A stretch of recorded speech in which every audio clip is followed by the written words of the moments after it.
Good morning, everyone. Good morning, Jai Hind, Namaskar. So, I hope I am properly audible and visible to all of you.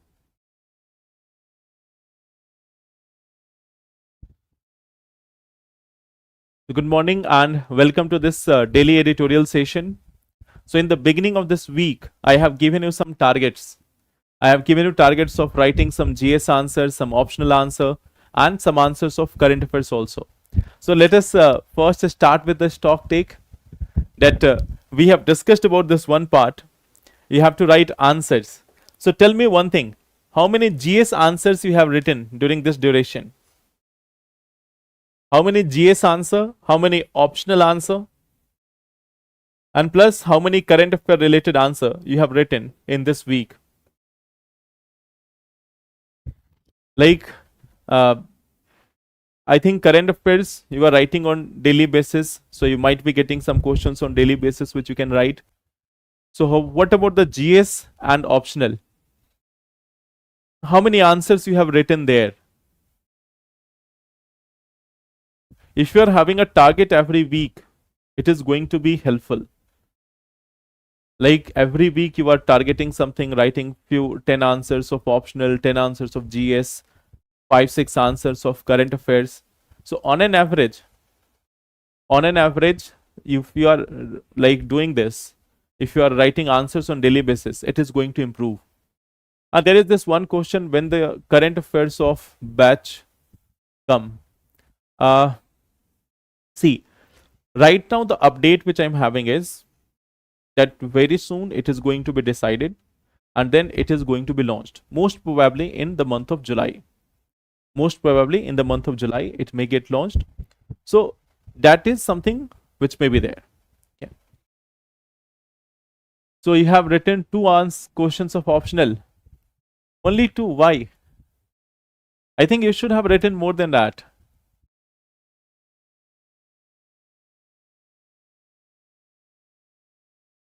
Okay, you will start it from next week. I think your exam was also there.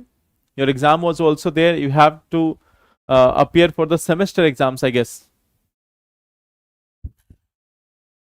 Good morning. Okay.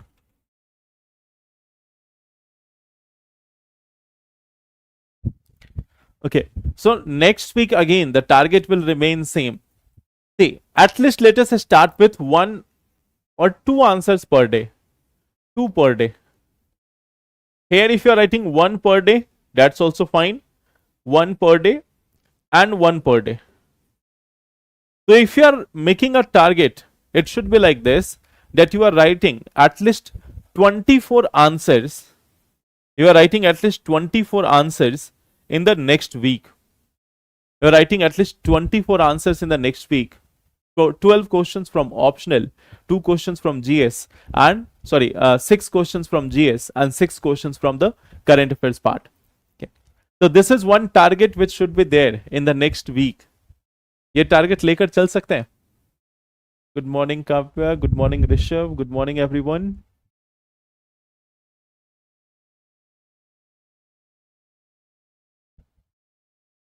Now let's start with today's session. आज के session में जो topics है हमारे पास, we are having two topic.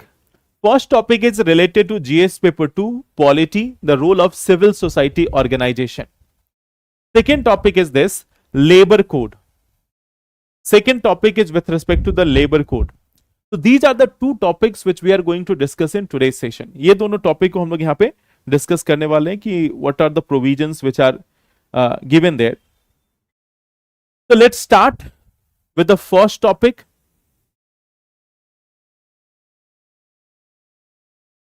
The first topic is with respect to the civil society. What is the context?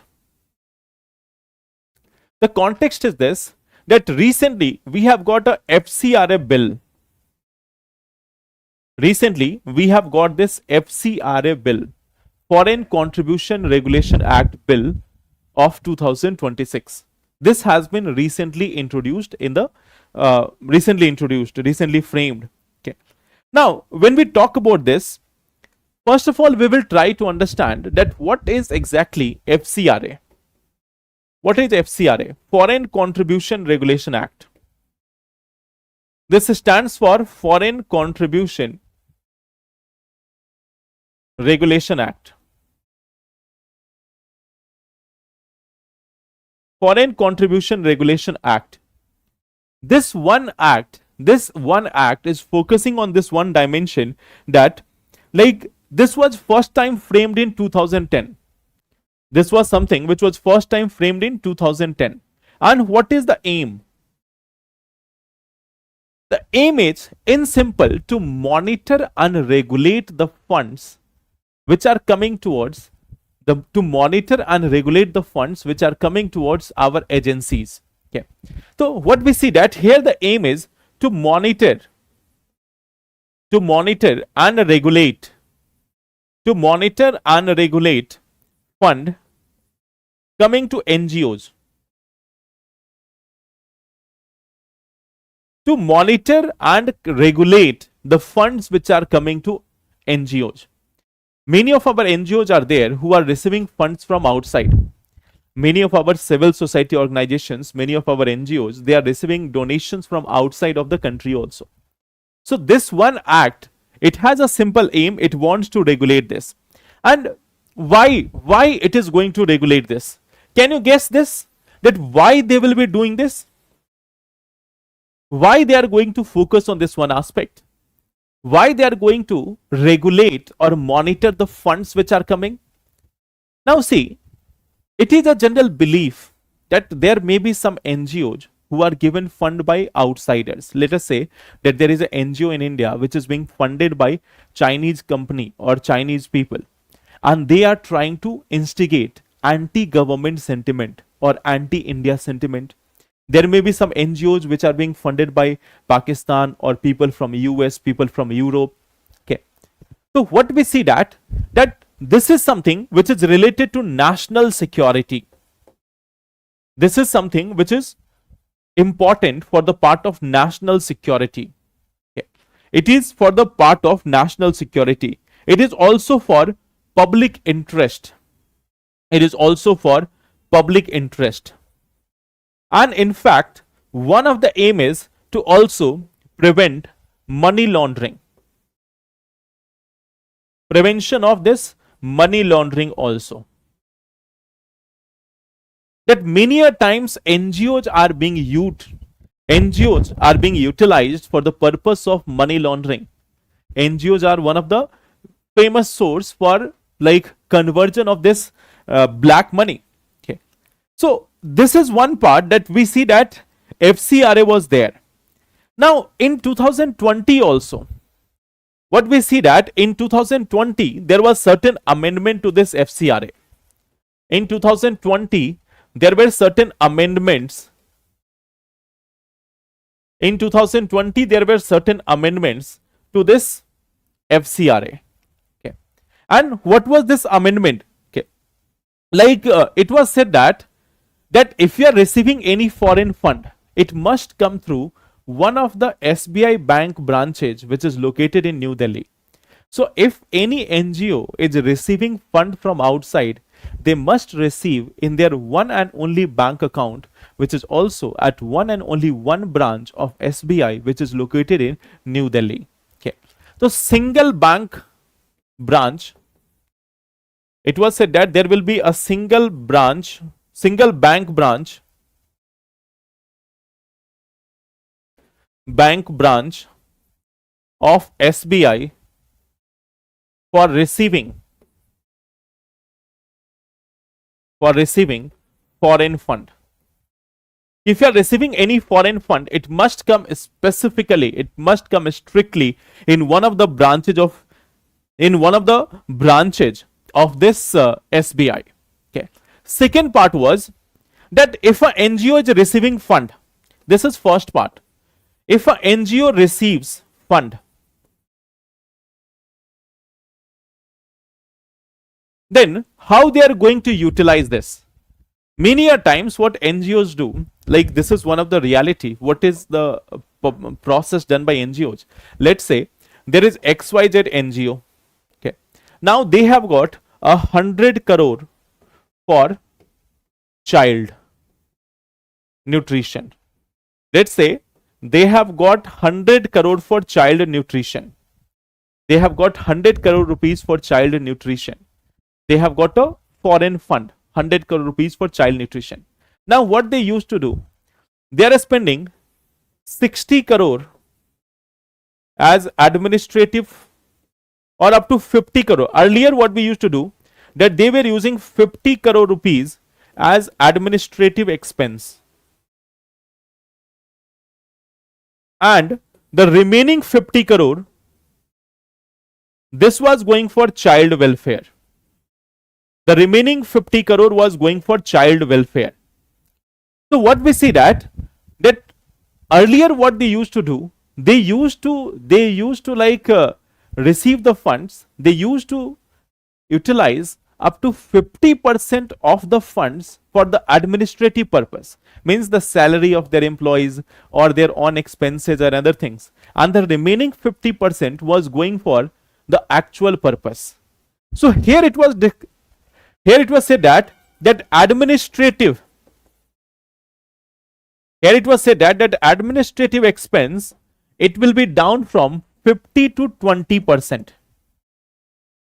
It was made clear that administrative expense will be down from 50 to 20%. This was one part which was done here. Okay. Third thing was, there was a ban on sub-granting. There was also a ban on sub-granting. Like say, we have one XYZ. This is a big NGO. This is, let's say, a big NGO. Now they have got 1000 crore rupees. So what they used to do, they used to distribute it to multiple smaller one, like ABC, DEF, GHI. So they used to distribute the same fund. They used to distribute the same fund to multiple smaller NGOs. So one was receiving huge amount of money, and then they were giving funds to all other smaller NGOs. So this was also one of the way of money laundering. This was also one of the way of money laundering, that first you are receiving the fund, then you are distributing it among different people. Yeah. So this was also a way of money laundering which was being practiced. So there was a ban on guaranteeing also. It was also like Aadhaar requirement and other things which was also declared here. Ki Aadhaar and other things will be required. So these were certain major changes. These were certain major changes which were brought in 2020. Now there is a bill which has again come forward. Now the bill of 2026. Remember, this is not an act right now. This is only a bill as of now. We see that another bill has also come forward. Okay. Now what it says? Okay. It says that, like, suppose that if we talk about it, it says that if a NGO has failed to renew their license, if they have failed to renew their license, if they are in violation of anything, then their registration can be cancelled. Okay. If their renewal is failed, okay, if failed to renew on time, if failed to renew license on time or renew registration on time,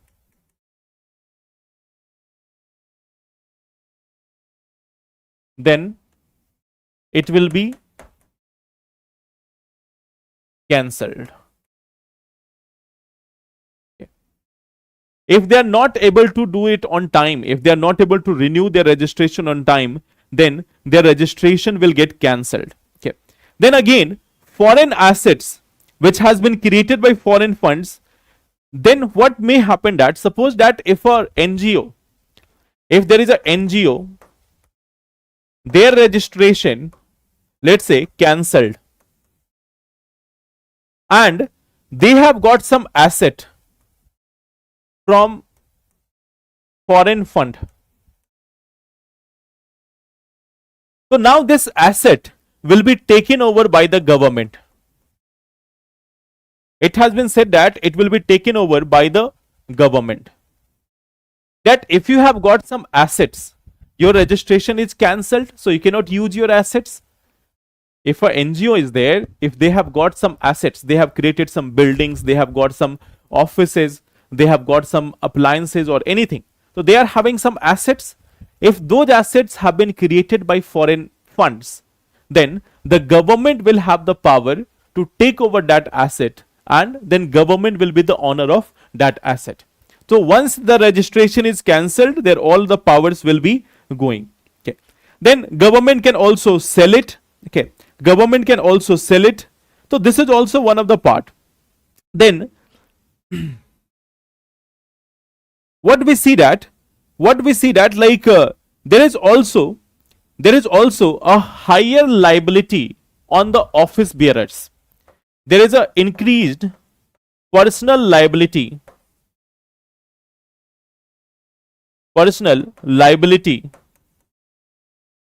on office bearers.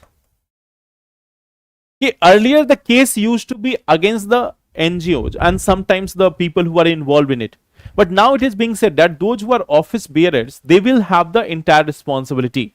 They are going to have increased responsibility. Okay. Then at the same time, if an investigation is going on against a NGO, then during that time, they cannot use their resources. If investigation is pending, if there is investigation is pending, then NGO cannot use their resources.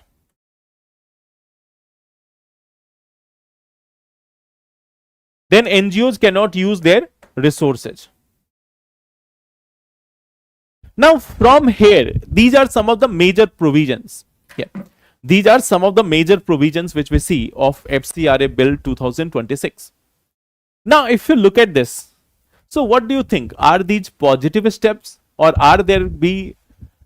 is there going to be some challenge because of this? If we look at this, is it a positive step, or are we going to witness some challenges because of these steps, because of these bills? Is there going to be any challenge because of this? Then in IR we need to learn world map properly for answer writing as well. If you are generally preparing for UPSC, then you have to learn the world map very much clearly. World map is your #1 syllabus. You have to know it in a very like clear manner, from South America to North America, Africa, Europe, Asia, or the Australian part. You have to be aware about the entire map. In IR, I think that's clear. Both can happen. Now see, there is of course some positive part, that we will be able to curtail those NGOs who are going for money laundering. We can regulate the foreign funding. We can see if there is a destabilizing factor or not. This is very much essential for public interest or public order. So there are certain benefits which are of course there. But at the same time, don't you think that if we are having such a huge control over the NGOs, is it going to cause some problem? Is it going to cause some problem also? If we are having this much strict control, if we are having this much control,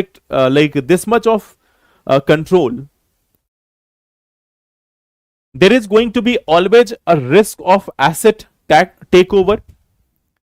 There is always going to be NGOs who are always going to be fearful. There is a risk of asset takeover. There can be procedural delays. Now see this one thing, like when the investigation is pending, they cannot use their resources. When the investigation is pending, they are not going to receive, or they are not going to utilize their resources. So it is again going to be challenge. Then we see that the donor confidence, we are getting some amount of money from outside for development, for welfare. So that donor confidence will also be going down. If some philanthropists are donating to some NGOs in India, now they will be fearful that we are donating, but it is going ultimately to the government. It is not reaching to the masses. So the donor confidence, it is also going to be impacted. Then at the same time, there is going to be smaller NGOs. They are already facing this one problem, that sub-granting and other things. Now the 2026 proposals may further become much more challenging for them. Then we see that the impact on welfare. There are certain good NGOs which are working in India. So now what we see that even they are going to be affected by these things. Many of them, they are receiving funds from outside. Many of them are receiving funds from outside. So for those NGOs, it is going to create a problem. Those who are working on health, education, nutrition, women development. So it is going to be a challenging aspect for those. Why there is a need of NGO? Why there is a need of NGO? Because the government is not able to fulfill the aspiration of all the citizens of the country. When the government fails, then only there is a space for the NGOs. NGOs क्यों हैं? Because the government has not been able to deliver. If the government is able to deliver it properly, then why there will be need of NGOs? So the NGOs are required for any developing nation just because of this one thing, that government have the lack of capacity. Government lacks the capacity in order to fulfill the aspirations. Okay. I hope that's clear. So this is the first part, that what bills are introduced, what has been introduced with respect to this FCRA. Okay. In the slide, I have added some more details with respect to the original FCRA also. So while making notes, here we have focused just on the editorial part, but in the notes I have added some more details of FCRA. So while making notes, just give take one reference of the slides also. This will help you to prepare a comprehensive notes on FCRA. Okay.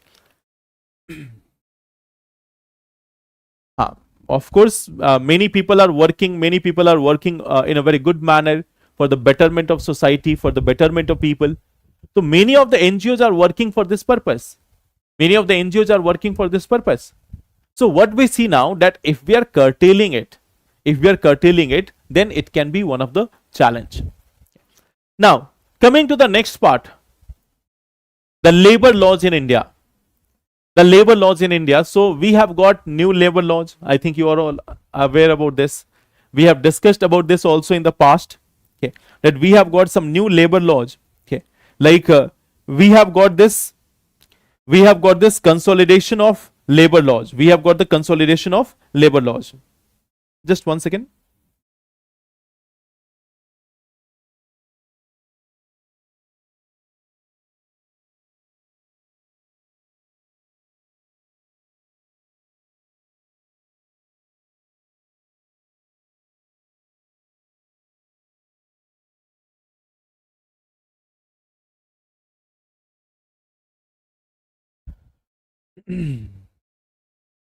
There was a site of European Union which was funding to NGO.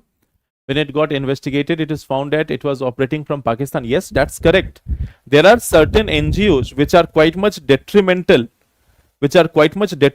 for our security. That's not a problem, that we have to curtail them. But at the same time, we have some NGOs which are working for a positive side also. Like in any administration also, we have some very good honest officers. In administration, we have some corrupt officers. So we have both type of officers, honest also, corrupt also. Okay, we are having honest officers also, we are having corrupt officers also. Okay, now in the same manner, there are NGOs, those who are working in a good manner, those who are working in a bad manner, those who are detrimental to national security. So the solution is not that we will ban the entire NGOs or we will entirely ban their funding. NGOs have their own role in our society. So yes, proper vigilance is needed. Strict vigilance is needed. But at the same time, we should not be working on curtailing them. Rather, we should be working on this part, that how we are going to promote them to work in a proper manner.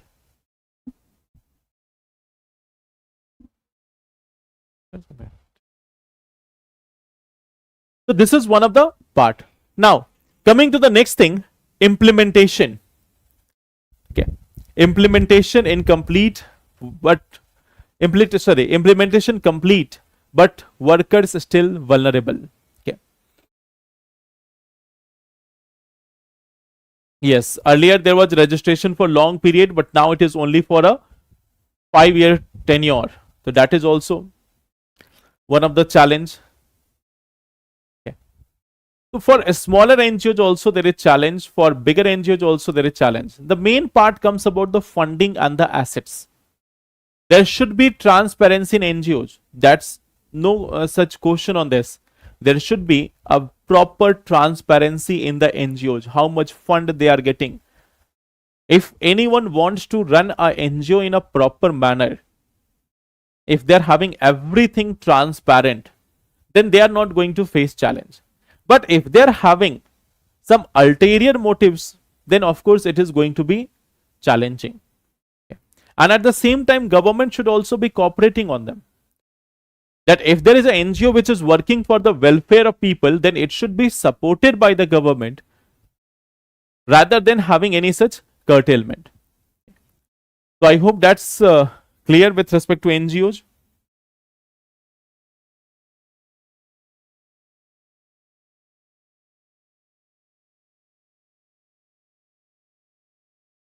So now, yes, now let's move on to the next part, the labor code. So we have seen that there has been 4 different codes which have been created. Now we see that 4 codes are there. Now we see that the 4 codes are there. There is codes on wages of 2019. Then we have the industrial relation code.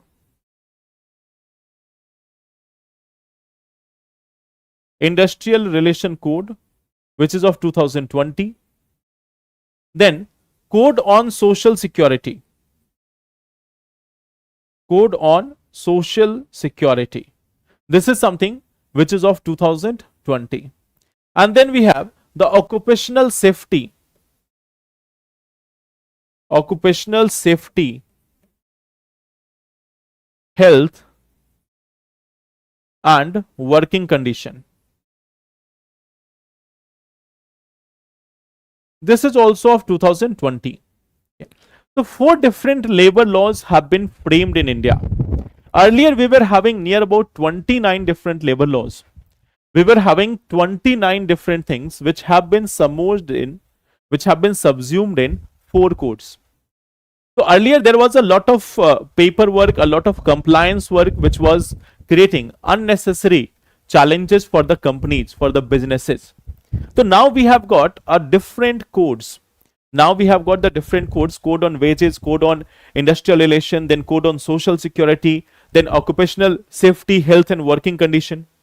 Now if we look at the main provisions of this, okay, this code, it provides a universal minimum wage framework. Okay, that now there is going to be a universal minimum wage framework for all the labors. Then we see that there is a floor wage, a minimum floor wage, which has been introduced by the central government, that the wages of the workers should not be less than that. So minimum floor wage has been decided. Then we have seen that timely payment of wages and then gender equality. That is the 4 main focus: gender equality, timely payment, floor rate, plus a universal minimum wage framework. Now this is something which is applicable because of code on wages. So 3 major things you can see: timely payment, universal floor wage, plus gender equality. So these 3 things have been decided by the code on wages. Then we have the code on this industrial relations. So here it is talking about fixed term employment. Trade union has been provided again, industrial tribunals and easier retrenchment. Now this is something which is a challenging aspect. If you look at this, earlier if they have to remove the employees, there was one simple part, that if you are removing 100 employees, you have to first inform the government. But now what has been said, that if you want to remove up to 300 employees, then you can do it without the government permission or without informing the government. So now more and more employees can be removed from the offices. Okay. So this is one thing which we see, that like there is one part that tribunals have been allowed.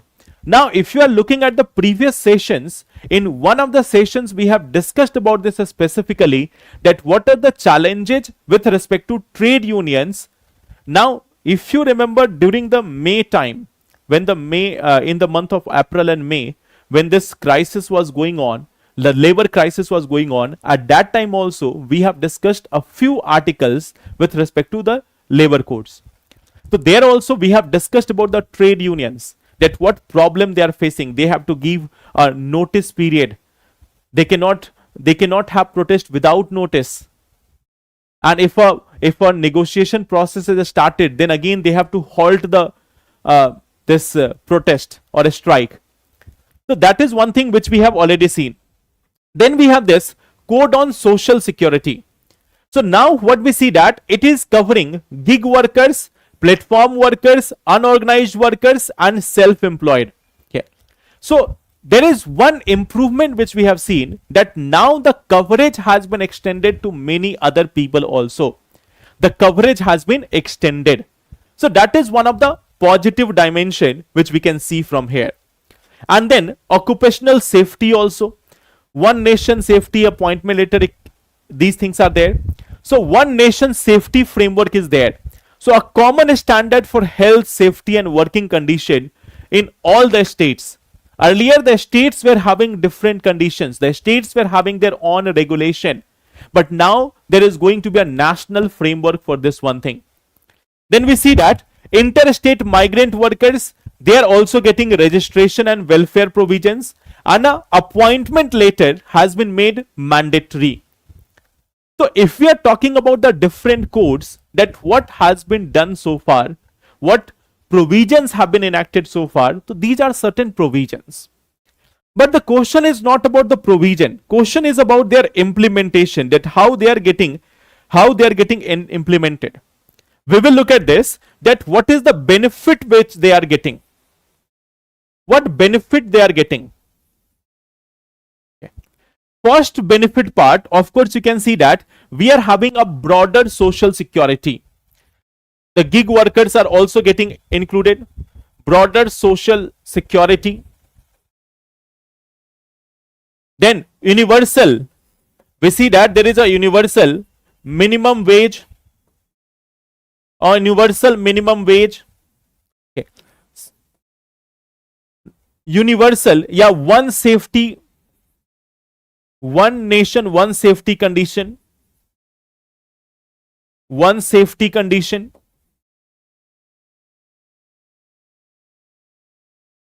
One nation, one safety condition. This is also something which we see here. Then equality of pay, appointment letter. We see that there is also equality of pay. There is also a mandatory appointment letter. A mandatory appointment letter. A mandatory appointment letter is also provided. So we see that all these better conditions have been there. In fact, fixed term employment is also there. Okay. So fixed term employment is also something which is being offered. A fixed term employment. So these are certain benefits which we cannot deny, that the new labor codes which has been introduced in India, they are offering certain benefits for the people. No one can deny that yes, they are offering some benefits for the poor people, for the industrial workers. But at the same time, what we see, that there is one thing, that suppose when we are talking about the fixed term,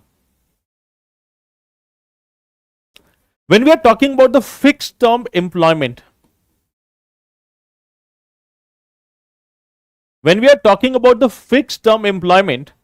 one of the major challenges that, okay, it is fixed term, but what will be the minimum tenure? Okay, and renewables or renewal, that has not been specified. Okay, so no minimum tenure,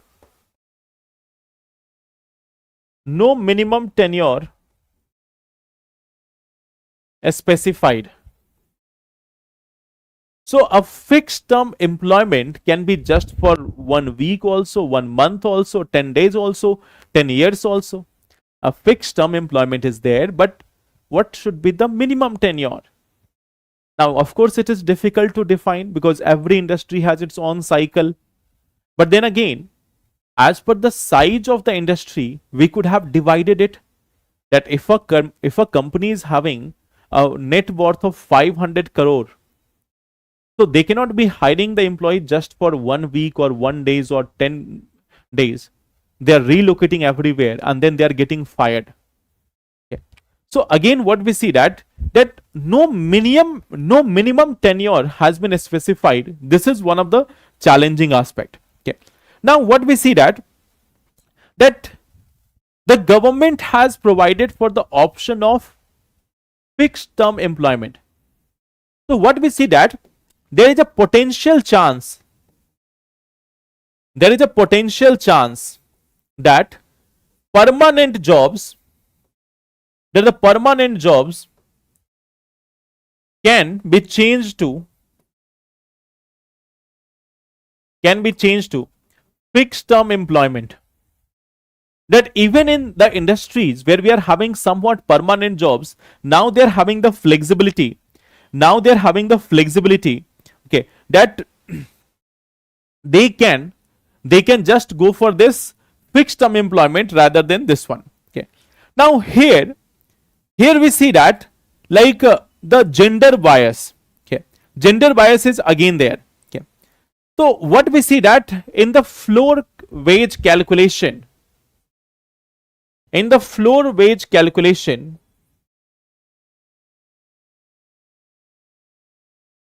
what we see that in this system, when the floor wage has been calculated, there is one thing that there is lower weight to adult women in comparison to adult male.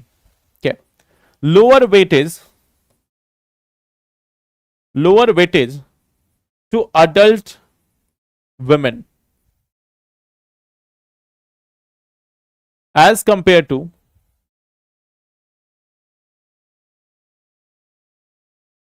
adult men. So in the formula itself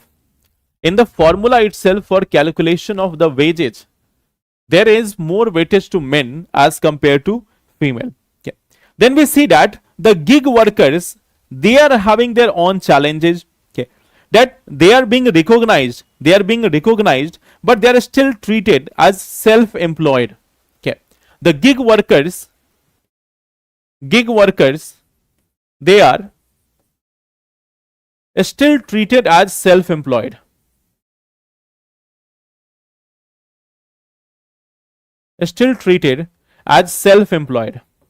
Now you will have a question in mind ki what is the problem if someone is being counted as self-employed. So what is the problem in there?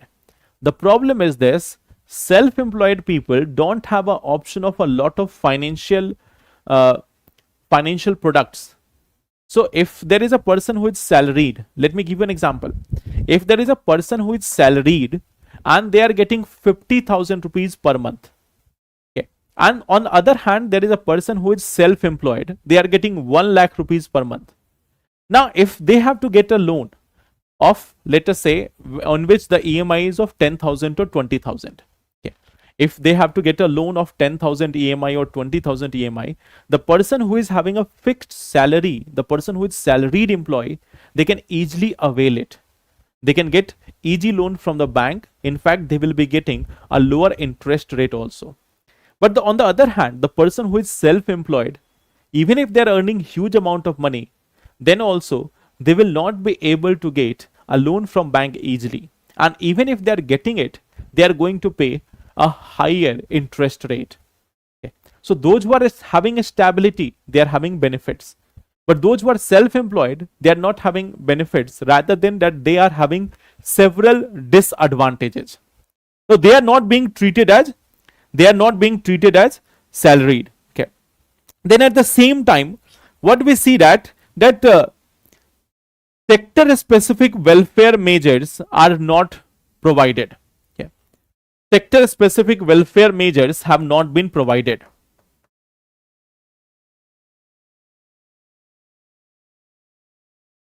Welfare measures, this is something which is not provided. So while we are talking about general welfare of the people, but every industry is not the same. Someone who is working in a corporate job in IT firm with AC rooms, they are not having the same challenge as the person who is on a bike delivering the orders. So for different people, there are different safety norms. For different people, different health risks are there. So different welfare mechanisms should also be there. But the laws are not providing any of these things. Okay. The vulnerabilities of the workers are still not over. Okay. So I hope this one part is clear. What are the challenges for the laborers right now? What challenges they are facing right now? Okay. So this is one of the part. On the basis of it, here we have two questions. The civil society organizations are essential for a developing nation. In this context, evaluate the provisions of FCRA Bill 2026. That is one of the part. The labor codes are falling short of their purpose because of the implementation gaps. Comment. Okay. So these are the two topics where you have to write the answer. I think you can do that easily. We have seen that what labor codes are there, what benefits are there, what challenges are there, what vulnerabilities have still remained. So this is one of the part. In the case of NGO also, we have seen first what is FCRA, what was amendment in FCRA in 2020, what is the present bill, and what are the challenges because of the present bill. So I think now we can write the both answers.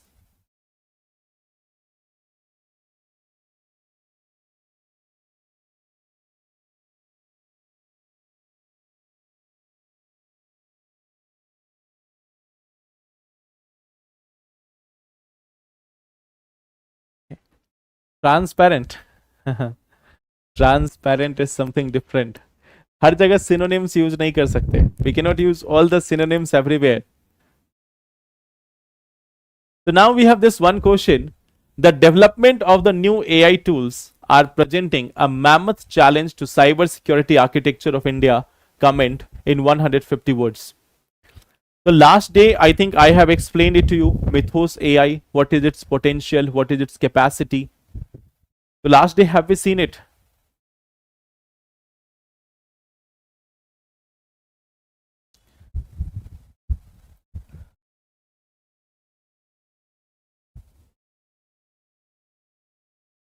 Last day, we have seen this one topic about the Mythos AI. That what is Mythos AI? What is India's preparedness? What are the challenges? So, how many of you have written this answer?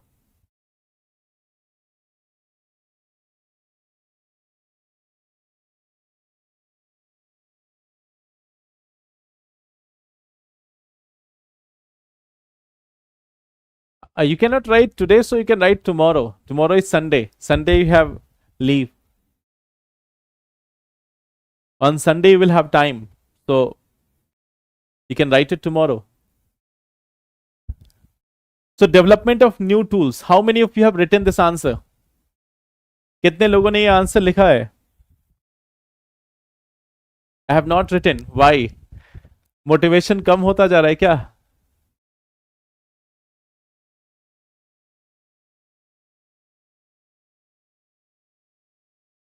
See, when you start writing answer, then after a certain period of time, it may happen that you are again going out of the track. So how many people are out of the track right now? That you have written some good answers in the beginning and then gradually you have got caught up in other things. That sometimes you have to revise this topic, sometimes that topic, sometimes one or other region is there. So writing about this only, okay. So do write this one answer. Like see, when we talk about this one thing, the development of new AI tools. So of course in the introduction, you can highlight the issues. Sorry, you can give this introduction of Mythos AI. You can talk about Mythos AI in the beginning, that the current context That is one thing which you can mention in the beginning. You can mention the current context. That is one of the part which you can do. Okay. Now, how this is presenting a challenge to cyber security architecture. How there is a challenge to cyber security architecture. What are the challenges? I think we have discussed about this last day also, that we are having legacy hardwares, our softwares are getting outdated, there is lack of awareness also, infrastructure gap is there. So we have discussed all these things. Okay. We have discussed all these things about this part, that what challenges are existing with respect to this AI. What challenges are existing, we have discussed that part. Okay. Then after that, you have to also, after this, if some government step has been taken, just highlight that, and then you can make a flow chart. You can make a flow chart of this one part. Okay. And then finally, in the conclusion, what you can do is, in way forward you can put rest of the point and you can save one for the conclusion. आप इसमें एक बचाकर भी रख सकते हो कि like पहले आप जो वे फॉरवर्ड है, there you can mention some of the domestic steps, and in the conclusion you can do this, that along with this the challenge of AI is real, so it needs a multilateral approach, it needs a multilateral alliance in order to tackle this challenge. India should partner with like-minded countries such as US, UK, Australia, Japan in order to form an alliance for AI related defense capabilities. Okay. So this is how you can end your answer also. If you want, you can add the international part in the conclusion itself. Okay. So here you can write the domestic solutions, that what we need to do, building our legacy hardware, changing that, our software upgrade, whatever challenges you have highlighted, you have to give solutions just in accordance with that. The first part, of course, you will write what is Mythos AI. Then you will mention what are the challenges which are there. Then you are going to mention the government steps, what government has taken in this regard. Then you are going to mention about this one part, that what can be the way forward. You can mention it in form of a flow chart also, so that you can save the words. And then after, in the conclusion, you can focus on that international partnership thing. So this is one way of writing this one answer. So are you going to write it now? तो आप लोग लिखने वाले हो इस answer को? Not out of track? Yes. No, I can understand. Sometimes there are unavoidable reasons, and yes, there is sometimes demotivation also due to one factor or other factor. But then again, the same concept is there. You have to restart, you have to regain your strength, you have to work again. Okay. So this is something which you have to do on regular basis. So that will be all for today. That will be all for today. So thank you everyone. Whatever questions are pending, try to finish that. At the same time, I have given you some task of GS also, some optional also. So try to finish that. Okay. So that will be all for today. Okay. So thank you everyone. Take care. All the best. Thank you.